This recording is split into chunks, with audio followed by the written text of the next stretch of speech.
ప్రసాద్ గారికి, బింగి స్వామి గారికి, సాయి కృష్ణ గారికి, శశిధర్ గారికి, మహేందర్ గారికి, మురళీ మనోహర్ గారికి, అదేవిధంగా కరుణాకర్ గారికి, లలిత్ కుమార్ గారికి, మిగతా హాజరైన వారందరికి కూడా వెల్కమ్.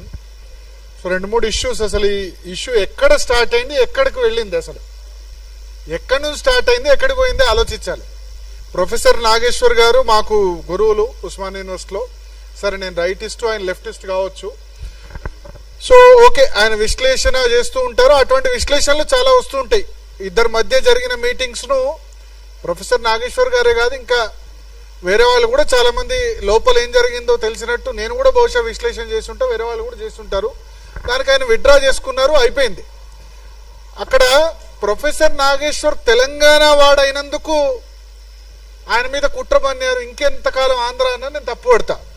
ఒకవేళ ప్రొఫెసర్ నాగేశ్వర్ గారిని జర్నలిస్ట్ పరంగా చేసి ఉంటే, అంటే ఆయన పోలీసులు అరెస్ట్ చేయడమో లేదా కేసులు పెట్టడమో, అంటే దానిలో పెద్ద కాన్స్పిరసీ థియరీ ఉందో లేకపోతే అదోన కాదు, ఇంకా దారుణమైన విశ్లేషణలు మనం చూసాం.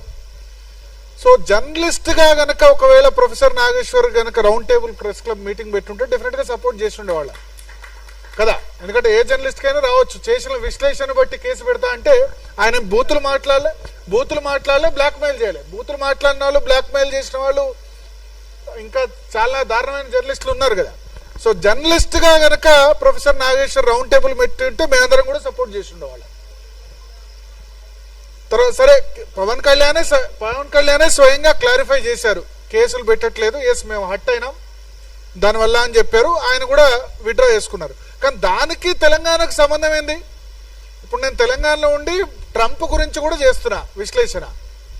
నన్ను అమెరికా వాళ్ళు లేకపోతే నా వీసా రిజెక్ట్ చేస్తే తెలంగాణ వాడినందుకు వీసా రిజెక్ట్, ఎందుకంటే ట్రంప్ పెట్టాడు కదా సోషల్ మీడియాలో కామెంట్స్, అమెరికన్ గవర్నమెంట్స్ పెడితే వీసా రిజెక్షన్ ఇవన్నీ జాగ్రత్త, స్టూడెంట్స్ కూడా జాగ్రత్తగా ఉండాలని చెప్పాడు కదా. సో తెలంగాణ వాడినందుకు కాదు కదా, వ్యతిరేకంగా పోస్టులు పెట్టింది కదా. సో అక్కడ తెలంగాణ ఆంధ్ర కాకుండా జర్నలిస్ట్ ఇష్యూగా చూస్తుంటే అయిపోయి ఉండేది. ఆయన వెళ్ళి ఆంధ్ర రాజకీయాల మీద అనలైజ్ చేసినప్పుడు డెఫినెట్ గా మరి తెలంగాణ వాళ్ళు తెలంగాణ రాజకీయాలు అనలైజ్ చేయాలి, ఆంధ్ర రాజకీయాలు అనలైజ్ చేయకూడదు. సో ఎక్కడి నుంచి వచ్చింది, ఎక్కడి దాకా వచ్చింది, దాని నుంచి వచ్చి పవన్ కళ్యాణ్ తిట్టడం. పవన్ కళ్యాణ్ నేను అబ్జర్వ్ చేస్తున్నా, సనాతన ధర్మం అని మాట్లాడినప్పటి నుంచి టార్గెట్ చేస్తున్నారు లెఫ్ట్ ఎకో సిస్టమ్. అంతకుముందు లేదు, 2019లో ఆయన సిపిఐ సిపిఎంతో పొత్తు పెట్టుకున్నారు మరి కదా, చెగువేరే ఫొటోస్ పెట్టుకున్నారు, గద్దర్తో సన్నిహితంగా తిరిగారు. 19లో అలయన్స్ విత్ సిపిఐ సిపిఎం ఇద్దరితో అలయన్స్, అఫీషియల్ అలయన్స్ ఉంది 2019లో. అప్పుడేం టార్గెట్ చేయలేదు. ఎప్పుడైతే సనాతన ధర్మం అని గత కొద్ది రోజులుగా మాట్లాడుతున్నారో అప్పటి నుంచి టార్గెట్ అయిపోయినారు లెఫ్ట్ ఎకో సిస్టమ్ కు ప్రత్యేకంగా. సో ఇక్కడ అది టార్గెట్ చేసింది ఎప్పుడు సమయం వస్తుందా అని వెయిట్ చేసి టార్గెట్ చేస్తున్నారు. టార్గెట్ చేసి పవన్ కళ్యాణ్ తెలంగాణ మీద దాడి. జూన్ 2వ తేదీన పవన్ కళ్యాణ్ నవనిర్మాణ సభ అని పెడతా అనుకున్నారు. ఆయన సమైక్యాంధ్ర సభ పెడదాం అనుకున్నారు. ఇక్కడ కాదు కదా, తెలంగాణ నవనిర్మాణం అన్నారు, తెలంగాణ కొత్త నిర్మాణం అన్నారు, సామాజిక తెలంగాణ అన్నారు, లేకపోతే తెలంగాణ బంగారు తెలంగాణ అన్నారు, నవనిర్మాణం అని చెప్పారు. దానికి సభ ఎందుకు నిరాకరించాలి కాంగ్రెస్ ప్రభుత్వం? ఎందుకంటే అప్పుడు రేవంత్ రెడ్డి అంతకుముందే ఎన్టీఆర్ విగ్రహం ఆవిష్కరించారు, దాన్ని డిఫెండ్ చేసుకున్నారు. ఎన్టీఆర్, ఇందిరమ్మ, అంబేద్కర్ ముగ్గురు గొప్పవాళ్ళు అన్నారు. అన్నప్పుడు ఆయనకు సొంత పార్టీలో వచ్చింది, ఇక్కడ నుంచి కూడా వచ్చింది. ఎన్టీఆర్ విగ్రహం ఎందుకు, ఇక్కడ చాలా విగ్రహాలు ఉన్నాయి కదా, ఎందుకు పెట్టడం అని. సో దాన్ని కప్పుపుచ్చుకునేందుకు రేవంత్ రెడ్డి సభకు నిరాకరిస్తే గనక ఓకే దాన్ని బ్యాలెన్స్ చేసినట్టు అవుతా అని ఆయన అనుకున్నారు. అనౌన్స్ చేసినట్టు చేసి అటు ఎన్టీఆర్ సపోర్ట్ చేశారు, ఇటు పొన్నం ప్రభాకర్ తర్వాత మిగతా మినిస్టర్స్ ను వాళ్ళని తిట్టుమని, పవన్ కళ్యాణ్ తిట్టుమని బ్యాలెన్స్ చేసినట్టయింది. అంటే ఎన్టీఆర్ విగ్రహాన్ని అది చేసినందుకు సీమాంధ్రల ఓట్లు, ఇటు తిడితే గనక తెలంగాణ ఓట్లను ఆయన బ్యాలెన్స్ చేసుకునే ప్రయత్నం చేశారు. సో అల్టిమేట్ గా దీనిలో ఎవరికి వాళ్ళు మా ప్రయోజనం ఏందని చూసుకున్నారు తప్ప దీన్ని రిపర్కేషన్స్ ఏందని ఆలోచించలే. 12 సంవత్సరాల తర్వాత కూడా పవన్ కళ్యాణ్ వస్తే తెలంగాణ వాద అస్తిత్వం దెబ్బతింటుంది అంటే అంత వీక్ గా ఉందా తెలంగాణ వాదం? తెలంగాణ అస్తిత్వం అంత వీక్ గా ఉందా, అంత బలహీనంగా ఉందా? తెలంగాణ సాయి గారు అన్నట్టు తెలంగాణ రాష్ట్ర ఏర్పాటు అందరం సమర్థించాం, ఇక్కడ ఉన్న వాళ్ళందరూ కూడా, శశిధర్ గారు సమర్థించారు, అందరూ సమర్థించారు. ఎందుకంటే భారత రాజ్యాంగానికి లోబడి ప్రత్యేక రాష్ట్రాన్ని ఏర్పాటు అనేది భారత రాజ్యాంగానికి లోబడి ఉంది. సో రాజ్యాంగం లోబడి ఉంది కాబట్టి ఆర్ఎస్ఎస్ సపోర్ట్ చేసింది, ఏబీపీ సపోర్ట్ చేసింది. Even though RS Jayashankar sir అన్నారు ఆర్ఎస్ నుంచి ఆర్ఎస్ఎస్ వరకు అందరు సపోర్ట్ చేశారని చెప్పారు. సో ఎవరి ఎజెండా వాళ్ళది. బట్ ఏబీపీ అయినా లేకపోతే రైట్ వింగ్ అయినా ప్రాంతాలుగా విడిపోదాం, ప్రజలు కలిసి ఉందామని చెప్పి అంతే కదా. సో రెండు చోట్ల కేవలం సేమ్ స్టాండ్ వినిపించింది భారతీయ జనతా పార్టీ లేకపోతే రైట్ ఎకో సిస్టమ్ మాత్రమే. ప్రాంతాలుగా విడిపోదాం, ప్రజలుగా కలిసి ఉందాం. ఏబీపీ అక్కడ ఎస్ఎఫ్ఐ లేదా ఎన్ఎస్యుఐ అక్కడ ఉద్యమాలు ఇక్కడ ఉద్యమాలు చేసే. బట్ అఖిల భారతీయ విద్యార్థి పరిషత్ మాత్రం నా రక్తం నా తెలంగాణ అని రక్తం ఇచ్చి తెలంగాణ చేయాలని చేసింది. సో అక్కడ ఆంధ్ర ప్రాంత ఏబీపీని కూడా కన్విన్స్ చేసింది. అది కదా రైట్ కన్వెన్షన్. ప్రాంతాలుగా విడిపోదాం, ప్రజలుగా కన్విన్స్ చేద్దాం. సో నిజానికి చెప్పాలంటే 11 సంవత్సరాలుగా 10 సంవత్సరాలుగా ఎటువంటి అన్టువర్డ్ ఇన్సిడెంట్ జరగలేదు. మొదటి ఎస్ సమైక్యాంధ్ర ఉన్నప్పుడు కూడా ఏబీపీ అక్కడ సమైక్య. సో ఇక్కడ చాలా క్లియర్, ఇక్కడ 11 సంవత్సరాలుగా ఎటువంటి అన్టువర్డ్ ఇన్సిడెంట్ జరగలేదు. ఒక మొదటి 1.5 year కొంత టెన్షన్ ఉండే. బట్ ఆ ఓటుకు నేటు కేసు దాని తర్వాత అయిపోయింది. ఒక విధంగా కేసీఆర్ బీఆర్ఎస్ గవర్నమెంట్ రూలింగ్ కూడా మెచ్చుకోవాలి. ఎందుకంటే వాళ్ళు ఏం చేస్తారో అని అనుకున్నారు, బట్ ఏం చేయకుండా ఇన్వెస్ట్మెంట్స్ మిగతా అన్ని కాన్సన్ట్రేట్ చేశారు. ఎటువంటి ఇబ్బంది కలిగించలేదు. 2015 తర్వాత ఒక విధంగా ఎటువంటి ఆంధ్ర తెలంగాణ అన్న ఫీలింగ్ రాకపోవడం వల్ల హైదరాబాద్ చాలా గ్రో అయింది. ఇవాళ దేశంలో రంగారెడ్డి జిల్లా తలసరి ఆదాయంలో నెంబర్ 1. రంగారెడ్డి జిల్లా తలసరి ఆదాయంలో నెంబర్ 1 ఎట్లా అయింది? అందరు కృషితో అయింది. తెలంగాణ నుంచి వచ్చిన వాళ్ళు, ఆంధ్ర నుంచి వచ్చిన వాళ్ళు, నార్త్ ఇండియా నుంచి వచ్చిన వాళ్ళు, ఎస్పెషల్లీ నార్త్ ఇండియన్స్ అందరూ కూడా ఇక్కడే దీన్ని చాలా మంది లైక్ చేశారు. జేఎం లెంగ్డో లాంటి వాళ్ళు, వేరే ఈశాన్య రాష్ట్రాల నుంచి వచ్చిన వాళ్ళు కూడా ఇక్కడ వచ్చి సెటిల్ అయిపోయినారు. హైదరాబాద్ తమదే అనుకుంటున్నారు వాళ్ళు. సో ఇటువంటి పరిస్థితిలో ఇప్పుడు పవన్ కళ్యాణ్ ద్వారా లాస్ట్ 2-3 days ఏదైతే జరుగుతుందో ఆంధ్ర రాయలసీమ ప్రాంతాల నుంచి వాళ్ళకి కానీ మిగతా వాటికి కానీ మంచిది కాదు రాష్ట్రానికి. ఇక్కడ ఆలోచించాలి. సో ఇప్పుడు తెలంగాణ గో బ్యాక్ కాదు, తెలంగాణ అందరూ వెల్కమ్ చేయాలి, అందరు కమ్ బ్యాక్ చేయాలి.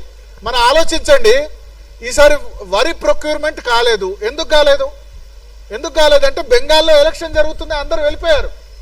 మనకు నాట్లు వేసేందుకు లేకపోతే హమాలీలు చేసేందుకు బెంగాల్ నుంచి, బీహార్ నుంచి, జార్ఖండ్ నుంచి వస్తున్నారు. మనకు హమాలీలు లేకపోతే లారీలు ఇవన్నీ దొరకకపోవడానికి కారణం ఏంటంటే బెంగాల్ వాళ్ళు అక్కడ ఓటింగ్ ఉందని చెప్పి వెళ్ళిపోవడం వల్ల ఆ ఇంపాక్ట్ పడ్డది తెలంగాణ మీద. మన కార్పెంటరు ప్లంబింగ్ వరకు బీహార్ యూపీ నుంచి వచ్చిన వాళ్ళు చేస్తున్నారు. తర్వాత వంట మనకు మాస్టర్స్ ఎక్కడ కూడా ఇప్పుడు దొరకట్లేదు తెలంగాణలో, అంతా కూడా ఒడిశా నుంచి వచ్చిన వాళ్ళు చేస్తున్నారు. వీళ్ళంతా కూడా తెలంగాణ జీడిపిలో తెలంగాణ గ్రోత్ లో భాగస్వామ్యం అవుతున్నారు. నాట్లు వేసేందుకు ఇబ్బంది అవుతుంది జార్ఖండ్, బీహార్, బెంగాల్ నుంచి. లేకపోతే రైస్ మిల్లో హమాలీలంతా కూడా బీహార్ బెంగాలీస్. వాళ్ళు లేకపోతే ఎంత ఇబ్బంది అయింది. మన రైతులు కదా ఇబ్బంది పడ్డది. ఫాల్ సీలింగ్ పని చేసేది బీహార్ యూపీ, ప్లంబింగ్ వర్క్ చేసేది బీహార్ యూపీ. వీళ్ళు లేకపోతే మనం బతకగలమా? ఇది ఆలోచించాలి. ప్రపంచమే ఒక కుగ్రామం అయిపోయిన నేపథ్యంలో అందరినీ వెళ్ళగొడితే ఓన్లీ తెలంగాణలో మనం బై బర్త్ తెలంగాణ వాళ్ళు ఉంటే సాధ్యమా? ఆలోచించాలి. అమెరికా అంత పెద్ద దేశం ఎందుకైంది? అన్ని చోట్ల నుంచి పోయారు కాబట్టి అమెరికా అంత పెద్ద ఎకానమీ అయింది. సరే, ట్రంప్ ఏమంటారు? మా ఉద్యోగాలు మాకు కావాలంటారు. తెలంగాణ ఉద్యోగాలు తెలంగాణ కావాలని అడగండి, ప్రభుత్వ ఉద్యోగాల్లో వాటా అడగండి, దానికి ఇబ్బంది లేదు. కానీ ఇక్కడ ప్రజలు రావద్దు, వాళ్ళు సభలు సమావేశాలు పెట్టుకోవద్దు. ఇది ఎంత మేరకు కరెక్ట్ ఆలోచించాలి. సో తెలంగాణకు ఇక కావాల్సింది ఏంటంటే అందరి కంట్రిబ్యూషన్ కావాలి, అన్ని రాష్ట్రాల వాళ్ళు ఇక్కడ రావాలి. మార్వాడి గో బ్యాక్ అన్నప్పుడు నేను చెప్పా, మార్వాడి గో బ్యాక్ కాదు, మార్వాడి వెల్కమ్. ఇంకెంతమంది వస్తారు రండి. మార్వాడీలను చూసి మనం కూడా నేర్చుకోవాలి కదా, వాళ్ళ కష్టపడే గుణాన్ని మనం కూడా నేర్చుకోవాలి కదా.